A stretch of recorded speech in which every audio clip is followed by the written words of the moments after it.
আল্লাহর থেকে জানতে চাইলাম। আল্লাহ বললেন ও মায়ের সাথে বেয়াদবি করেছে। আমি নবী ঠিকানা নিয়ে আল্লাহর থেকে ওই যুবকের মা বেঁচে আছে কিনা সাহাবায়ে কেরাম দিয়ে খবর নিলাম।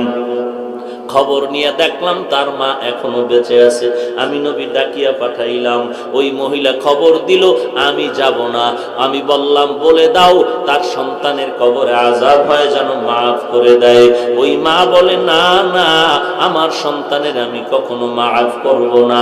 রাহমাতুল লিল আলামিন তাকে ডাকিয়া আনলেন। এরপরে বললেন তোমার সন্তানের কবরে আযাব হয় মাফ করে দাও। বলে না আমি মাফ করব না। নবীজি বললেন তো আগুনে জ্বলবে, তুমি কি মেনে নাও? বলে হ্যাঁ, আমার কোনো আফসোস নাই। কারণটা কি?